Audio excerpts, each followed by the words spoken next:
जम्मू कश्मीर में असम्बली इंतखाबात की शुरुआत कुछ दिन बाद होने वाली है और कई जगहों पर हमने देखा है कि नॉमिनेशन फॉर्म्स जो हैं कैंडिडेट्स की तरफ से जो हैं वो भरे जा रहे हैं। ऐसे में अगर हम खिताए पीर पंजाल की बात करते हैं तो खिताए पीर पंजाल में इस वक्त सियासी माहौल क्या है, आज मेरे साथ मौजूद हैं हल्ला बोल के editor in chief doctor Jamurat Mughal साहब। बहुत शुक्रिया द स्ट्रेट लाइन के साथ जुड़ने के लिए। जमूरत साहब, जानना चाहूँगी कि जम्मू कश्मीर में जो सूरत हाल है इलेक्शंस को लेकर और ख़ास तौर पर खिताए पीर पंजाल जो कि अक्सर जिसके लिए माना जाता है कि यही जम्मू कश्मीर की सियासत को तय करता है, तो इस वक्त का सिनेरियो जो है खिताए पीर पंजाल का क्या है, उस पर थोड़ी सी जो है रोशनी डालें आप। बहुत शुक्रिया आपका। स्ट्रेट लाइन जो है ये हम ये समझते हैं, मैं नहीं बल्कि पूरा पीर पंजाल ये समझता है कि स्ट्रेट लाइन हमारा अपना है और अब एक और वजह उसके अपने होने की हो गई है कि आप इसमें हैं। तो वो शहरियार का एक शेर है कि स्याह रात नहीं लेती नाम ढलने का, यही तो वक्त है सूरज तेरे निकलने का। खित्ता पीर पंजाल की स्याह रात जो है वो 75 साल से हमारे ऊपर हावी है, तारी है और ये ऐसा वक्त है कि इस वक्त में बहुत सारे फ़ैसले लिए जाने हैं, लोगों को फ़ैसले लेने चाहिए। इस वक्त की जो मौजूदा सूरत हाल जिस हवाले से आप पूछ रहे हैं, तो इस वक्त पूरे पीर पंजाल में एक तरफ इंडिया अलायंस है और एक तरफ भारतीय जनता पार्टी है। पीडीपी यहाँ पर कमज़ोर है राजौरी पुंछ में। उसकी वजह आपको पता ही है कि तमाम बड़े चेहरे जो हैं वो छोड़कर दूसरी पार्टी में चले गए। तो फिर कांग्रेस और नेशनल कॉन्फ्रेंस का अलायंस है, सामने भारतीय जनता पार्टी है, तो मुकाबला पीर पंजाल में इन्हीं के बीच में होना है। तो अब ये है कि थोड़ी एक नई जो सूरत हाल हमारे सामने आ रही है वो ये है कि आपने देखा होगा कि नौजवान चेहरे सामने आ रहे हैं और अच्छी बात यह है कि वो नौजवान चेहरे अच्छे भी हैं, तो लोगों के बीच में रहते हैं, लोगों के बीच में जाते हैं, लोगों की परेशानियां दुख सुख में शरीक होते हैं, तो ये अच्छी बात है खित्ता पीर पंजाल के लिए। दूसरी एक अहम डेवलपमेंट आपको पता है यहाँ पे ये हुई है कि भारतीय जनता पार्टी को दो बहुत ही अहम लोगों ने ज्वाइन किया है, एक चौधरी गनी पुंछ से और बुद्धल से जुल्फ़कार चौधरी। और भारतीय जनता पार्टी के हवाले से ये भी कहा जाता था कि पहाड़ियों को चूँकि रिजर्वेशन मिली है तो गुज्जर कबीला जो है वो एक तरह से भारतीय जनता पार्टी से नाराज़ है। हो सकता है जो भारतीय जनता पार्टी की आला क़यादत है उनके जहन में ये भी रहा हो कि चूँकि गुज्जर कबीला हमसे नाराज़ है तो उनकी नाराज़गी को दूर किया जाए। तो दो टिकटें जो हैं वो उन्होंने मैंडेट ज्वाइन की, एक हफ्ते के अंदर उनको मैंडेट भी मिल गया। कोई ये नहीं है कि जुल्फ़कार साहब या गनी साहब पुराने हैं, भारतीय जनता पार्टी के नए हैं। तो अब मुकाबला यहाँ पर इन्हीं दोनों के बीच में मुझे होता हुआ दिखाई दे रहा है और आगे आगे जो दिन गुजरेंगे तो पता चलेगा कि कौन किस पर भारी है। अलायंस का मामला ये है कि अलायंस चूँकि नेशनल कॉन्फ्रेंस और कांग्रेस के बीच में है, तो इस वक्त अलायंस हमारे सामने जो आ रहा है उसमें ये लगता है कि अलायंस एक दूसरे का साथ दे रहा है। अलायंस की आप बात कर रहे हैं, अलायंस जब हुआ ये नेशनल कॉन्फ्रेंस और कांग्रेस का, तो इसी बीच नेशनल कॉन्फ्रेंस की बात करें हम या कांग्रेस की बात करें तो उनके जो लॉयलिस्ट वर्कर्स थे जिनको मैंडेट नहीं मिला वो भी बटे हुए कहीं ना कहीं दिखाई दिए और बहुत सारे जगहों पर हमने देखा कि वही लॉयलिस्ट वर्कर जो कल तक नेशनल कॉन्फ्रेंस या कांग्रेस के लिए काम कर रहे थे आज वो आज़ाद उम्मीदवार के तौर पर जो है वो मैदान में उतरे हैं। तो ऐसे में पार्टीज़ को किस तरीके का नुकसानात जो है वो उठाने पड़ेंगे या इस इलेक्शन में वो गेम चेंजर का काम कर सकते हैं? मुझे जैसे आपने कहा ना लॉयलिस्ट वर्कर्स, जैसे सुरनकोट से अकरम चौधरी हैं, तो उन्होंने तो मुझे लगता है हाल ही में लोकसभा इलेक्शन में उन्होंने नेशनल कॉन्फ्रेंस ज्वाइन की। वो 2-3 पार्टियां पहले छोड़ चुके हैं, तो नेशनल कॉन्फ्रेंस में उनका कोई बहुत ज़्यादा वो नहीं है जो उनका इस मतलब वो मजबूत आदमी हैं लेकिन उनका अपना वोट है। नेशनल कॉन्फ्रेंस के लिए उनका कंट्रीब्यूशन कुछ नहीं है। हाँ, अगर आप राजौरी चले जाएंगे तो राजौरी में मुजफ्फर इकबाल खान साहब, उनके वालिद रहे नेशनल कॉन्फ्रेंस में, वो खुद 10 साल से मेहनत कर रहे हैं और एक नौकरी छोड़ी, अच्छी खासी बड़ी नौकरी, बड़ी कुर्बानी है उनकी।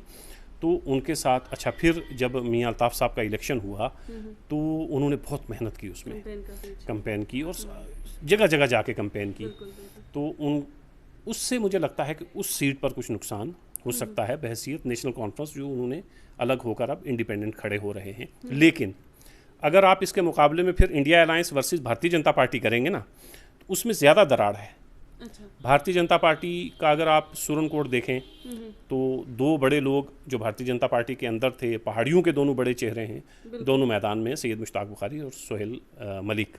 अब अगर आप भारतीय जनता पार्टी को पुंछ, मेंढर और राजौरी में करेंगे, इनका मुवाजना करेंगे, तो आप देखेंगे कि भारतीय जनता पार्टी के अंदर कुछ तो नाराज़ हैं जो बाहर चले गए हैं, जैसे सोहेल मलिक खड़े हो गए, और उधर से वाजिद बशीर टिक्कू का भी हम लोग सुन रहे हैं। लेकिन कुछ पार्टी के अंदर हैं जो पार्टी नहीं छोड़ी उन्होंने, लेकिन वो अपने कैंडिडेट को जिताने के लिए उतनी मेहनत नहीं कर रहे हैं। पुंछ में गनी चौधरी एक मजबूत आदमी है, उसके पास अपना तगड़ा वोट है, लेकिन गनी चौधरी साहब को टिकट देने का एक मकसद भारतीय जनता पार्टी का ये हो सकता है कि गनी चौधरी के पास अपना 20,000 वोट है और प्लस हमारा 8-10 हज़ार मिलेगा तो हम जीत जाएंगे। वैसे ही गनी चौधरी के जहन में भी ये रहा होगा कि 20,000 मेरा अपना वोट है, 10 इधर से मिलेगा तो मैं जीत जाऊंगा।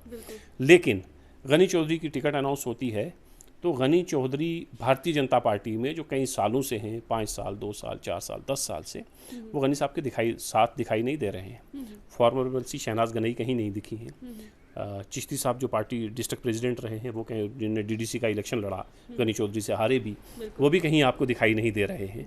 तो जैसे आपने इंडिया अलायंस का पूछा ना कि ये लॉयलिस्ट वर्कर जो हैं ये नाराज़ हैं, इंडिपेंडेंट लड़ रहे हैं, उसका नुकसान हो रहा है, उससे ज़्यादा नुकसान भारतीय जनता पार्टी को उठाना पड़ेगा। अभी कल रात को आपने देखा कि विबोध गुप्ता जी को आपने राजौरी की टिकट दे दी, वहाँ चौधरी तालब सबसे मजबूत शख्स है। चौधरी तालब का असर सिर्फ वहाँ नहीं है, अब देखिएगा इलेक्शन में चौधरी तालब थन्ना मंडी में भी इनको नुकसान करेंगे। इस उम्र में मुझे लगता है कि तालब साहब का ये आखिरी इलेक्शन होता, उनके साथ बीजेपी ने ज़्यादती की। अब राजौरी में अगर तालिब साहब बगावत करते हैं अंदर रह के या बाहर, तो नुकसान होगा बीजेपी को, और वो नुकसान सिर्फ राजौरी में नहीं है, वो थन्ना मंडी में भी है।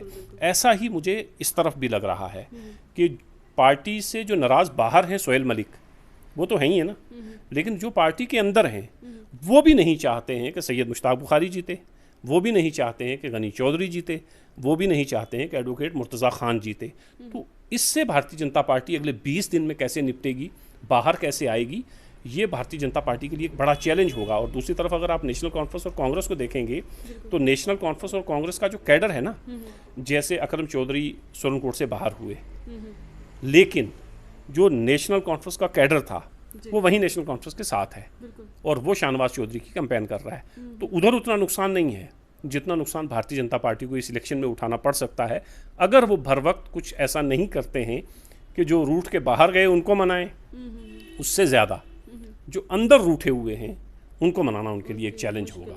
जी, मेंढर में भी हमने कल एक डेवलपमेंट देखी जिसमें पीडीपी का जो मैंडेट जिस कैंडिडेट को दिया गया था वो वापस लेकर दूसरे कैंडिडेट को दे दिया गया। शायद समझा जा रहा था कि वो एक स्ट्रॉन्ग कैंडिडेट हो सकता है पीडीपी की तरफ से, तो इसकी वजह से क्या पीडीपी पर कोई असर पड़ सकता है मेंढर के अंदर?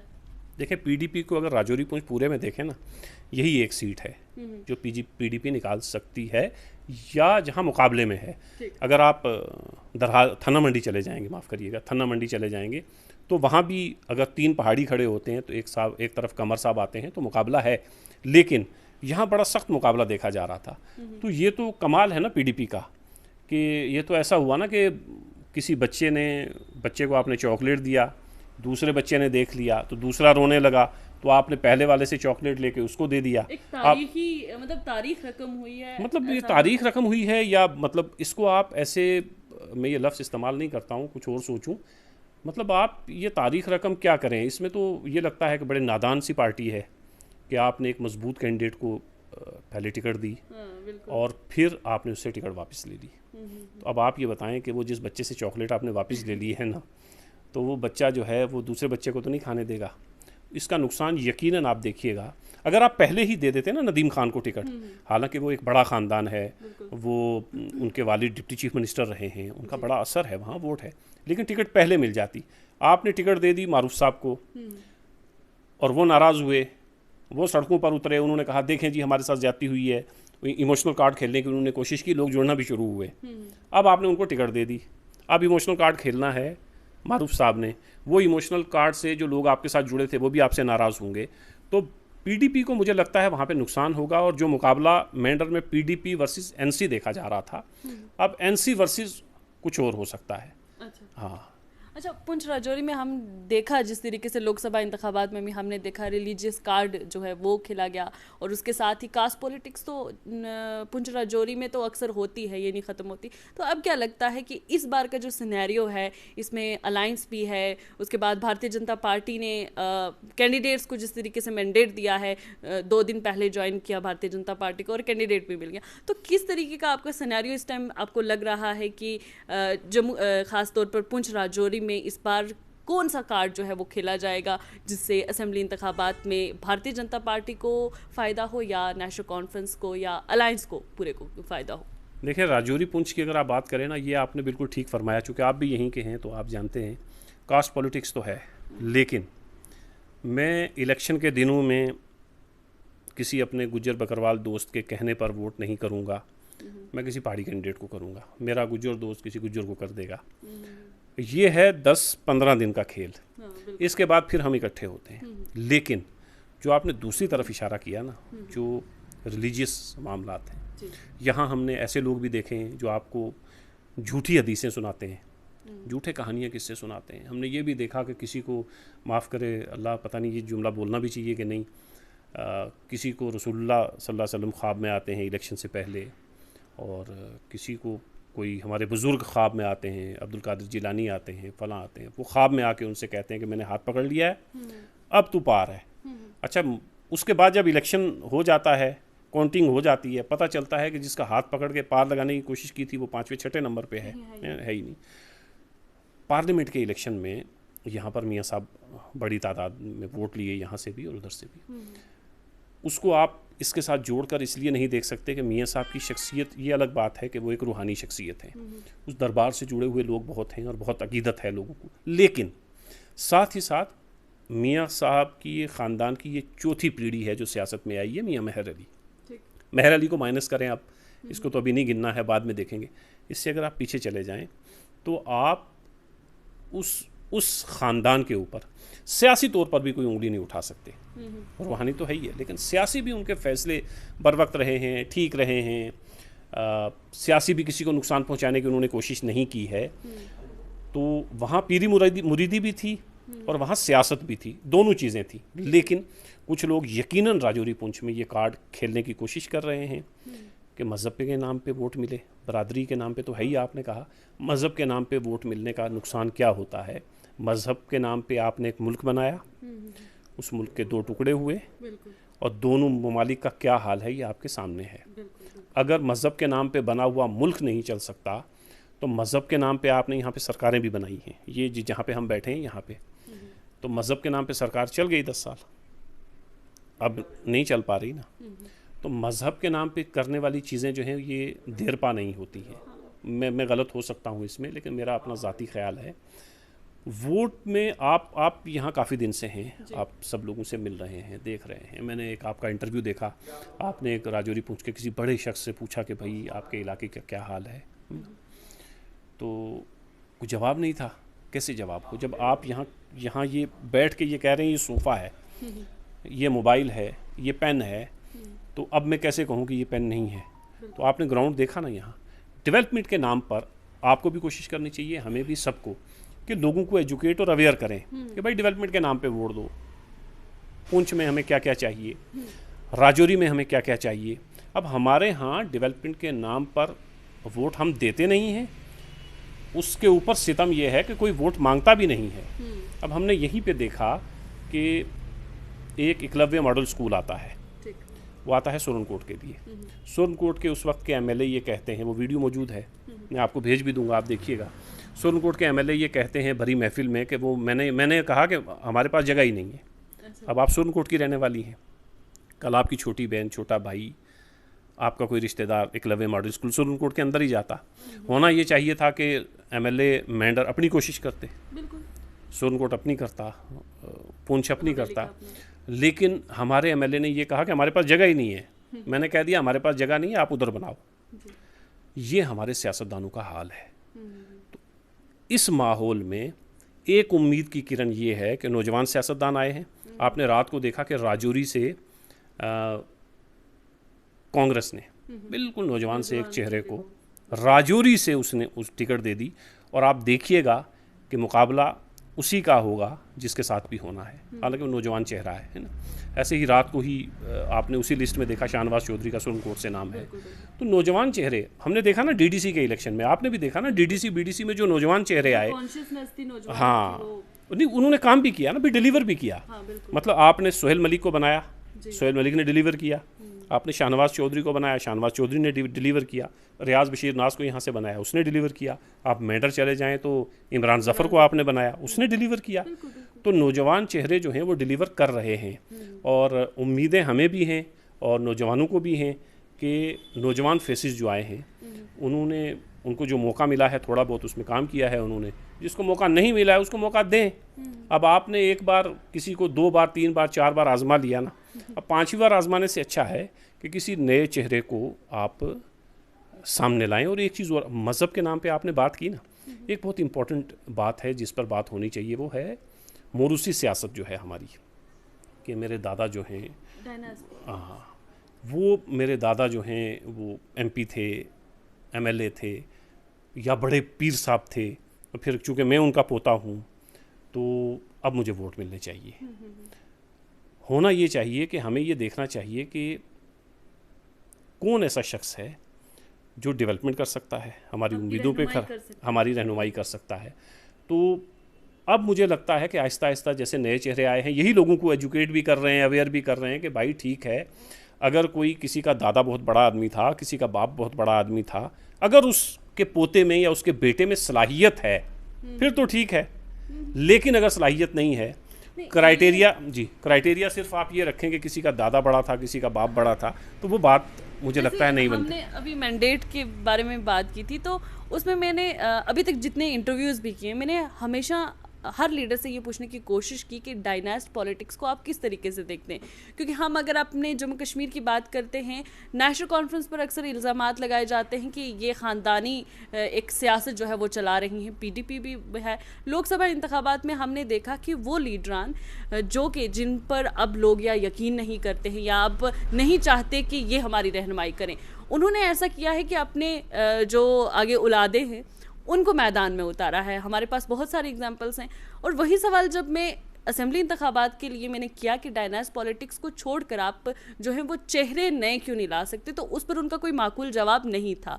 तो मैं ये आपसे जानने की कोशिश करती हूँ कि ये डायनास्ट पॉलिटिक्स जो है ये किस कदर नुकसान जो है वो पहुँचा रही है, और जो नौजवान चेहरे जो सही मायनों में रहनुमाई करना चाहते हैं अपने लोगों की, उनको सामने नहीं लाने की मतलब एक कोई मौका नहीं दे रहे हैं।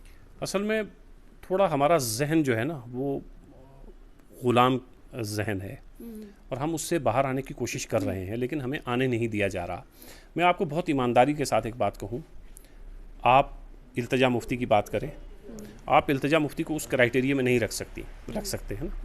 आप हैं, कल अल्लाह करे आपकी औलाद में से या मेरी औलाद में से कोई जर्नलिस्ट बने, तो वो ठीक है, बन सकता है, लेकिन वो किसी बुनियाद के ऊपर बनेगा। ऐसा नहीं है कि माइक आपने पकड़ा हुआ है, कल आप अपनी छोटी बहन को दें, चूँकि वो आपकी बहन है, दूध भी वही पिया है, खून भी वही है, वो भी ऐसे ही माइक पकड़ के सवाल करे, नहीं ना हो सकता। यहाँ हम देखते हैं पब्लिक जज करती है, नहीं साइमा जो बोल रही है और जो उसकी बहन बोल रही है, या मैं जो बोल रहा हूँ, मेरा बेटा या मेरा भाई बोल रहा है, उसमें ज़मीन आसमान का फ़र्क है। ऐसे ही पब्लिक को वहाँ भी देखना चाहिए। अगर इल्तिजा मुफ्ती सियासत में आती हैं, उमर अब्दुल्ला सियासत में है ना, मियाँ बशीर साहब के बाद मियाँ अल्ताफ़ साहब, हालांकि वो बहुत पुराने हैं, लेकिन ये लोग जब आते हैं तो अगर ये डिज़र्व करते हैं, और मुझे लगता है ये डिज़र्व करते हैं, इन्होंने डिलीवर किया है, आपको दिखाया है। एक आदमी जो है वो चीफ मिनिस्टर स्टेट का है और स्टेट चलाई है उसने, और एक लड़की जो है इतनी कम उम्री में जब उसकी मदर को हाउस अरेस्ट किया गया, और उसने कितनी जुर्रत के साथ नेशनल इंटरनेशनल मीडिया के सामने अपनी बात रखी है ना, उसको आप उस क्राइटेरिया में नहीं रख सकते हैं। लेकिन बेशतर ऐसे हैं क्योंकि बाप MLA, अब बेटे ने MLA बनना है क्योंकि बाप MLA है। मैं एक सुबह एक इंटरव्यू सुन रहा था तो एक शख्स ने कहा जैसे बनिया का बेटा बनिया होता है, ऐसे ही MLA का बेटा MLA। तो इससे बहुत नुकसान है। आप अच्छे चेहरों को सामने नहीं लाना, मौका नहीं दे रहे हैं, लेकिन लेगेसी जो आप है ना वो आप चलाना चाहते हैं। लेकिन उसमें ज़्यादा कसूर कौन है? देखें, मेरा बेटा है, मैं तो चाहूँगा ही, लेकिन वो बनना किसकी बुनियाद पे है? लोगों की। तो ये ख्याल लोगों को रखना है कि भाई इससे ज़रा बाहर आइए, नए चेहरों को सामने लाइए। आप देखिए कि नए चेहरे डिलीवर करते हैं कि नहीं करते हैं। अगर डिलीवर करते हैं तो फिर आप रखिए उनको, जिन्होंने डिलीवर किया है उनको दोबारा मौका दीजिए। ये क्या ज़रूरी है कि किसी का दादा अगर बहुत अच्छा सियासतदान था, उसका पोता भी बहुत अच्छा सियासतदान हो, ज़रूरी नहीं है। और अक्सर हमने नाकाम देखे हैं, अक्सर हमने नाकाम देखे हैं। तो इससे बहुत नुकसान होना है। और मैं आपका चैनल चूँकि बहुत ज़्यादा देखा जाता है, मैं यही दरख्वास्त करूँगा कि आप लोग यार इस बार ना एक बार डेवलपमेंट के नाम पे वोट दें। आप लोग वोट नहीं देते हो, फिर 5 साल हम लोगों को तंग करते हो क्योंकि एमएलए आपको नहीं मिलता। हमें आप कहते हो जी कि अस्पताल में फ़ोन करना जी, अस्पताल में डॉक्टर नहीं है जी, स्कूल में टीचर नहीं है जी, नलके में पानी नहीं है जी, बल्ब में लाइट नहीं है जी, अब एक्सीएन को फ़ोन करो, सड़क पे ठेकेदार काम नहीं कर रहा है जी, है ना। तो इस वक्त जो आपको मौका मिला है, आप किसी अच्छे आदमी को चुने ना, ताकि फिर, क्योंकि हम आपकी परेशानी हल कर नहीं सकते, हम आपकी परेशानी पहुंचा सकते हैं कहीं पर। तो इस वक्त इनके पास, हम सब के पास ये मौका है, अच्छे चेहरों को जगह दें, नए चेहरों को जगह दें। और ये जो सियासत हम लोग के ख़ानदानी एक सियासत चली आ रही है, क्योंकि ये बादशाहों का ज़माना तो है नहीं ना कि बाप की जगह मसनद पे उनका बेटा बैठेगा, ऐसा है नहीं। हाँ, तो ये हिंदुस्तान है, दुनिया की सबसे बड़ी जमहूरियत है। इस जमहूरियत ने जो सबसे कीमती तोहफ़ा हमें दिया है, वो तोहफ़ा है हमारे पास वोट। और इस वोट का सही इस्तेमाल करना चाहिए। और मुझे उम्मीद है कि अब काफ़ी लोग समझ गए हैं और समझ में आया है काफ़ी हद तक। और मुझे उम्मीद है कि इस बार जो सियासी हमारा मंजरनामा होगा वो पहले से बहुत बेहतर होगा। बिल्कुल। मैं आखिरी बात करूंगी कि लोरन में मैं गई थी 2 दिन पहले, तो वहाँ पर मैंने लोगों से जानने की कोशिश की, मैंने रिएक्शन लेने की कोशिश की। एक बुज़ुर्ग मिले मुझे, मैंने उनसे पूछा कि आप मेरे साथ बात करेंगी कि आप इस बार किन मुद्दों को लेकर जो है वोट कास्ट करेंगे। तो उनका कहना था कि अल्लाह का दिया सब कुछ है, हमें वोट हम देख लेंगे किसको करना है, लेकिन हमें किसी भी किस्म की कोई परेशानी नहीं है। और जिस रास्ते से मैं गई हूँ, मैं आपको बताऊँ कि मैं पहली बार वहाँ गई हूँ और मैं इतनी परेशान हुई हूँ। रोड कनेक्टिविटी, वहाँ पर पानी के भी मसाइल हैं बहुत सारे, बिजली नहीं है, बहुत सारे मसाइल हैं। लेकिन अभी भी लोग जो हैं वो पुरानी सियासत को ही देख रहे हैं, पुराने चेहरों को ही देख रहे हैं, वो चेंज खुद नहीं चाहते हैं। तो मैं भी ये कहना चाहूँगी आम आवाम से कि इस बार का आपका जो वोट है वो तय करेगा कि आपके इलाके में किस तरीके की तरक्की होनी है, आपकी किस तरीके से तरक्की होनी है, या आपकी जो आने वाली नस्लें हैं उनको किस तरीके से फ़ायदा पहुंचना है, ये आपके हाथ में है। और सही जगह पर अंगूठा लगाकर इस चीज़ का फ़ैसला भी आपने करना है।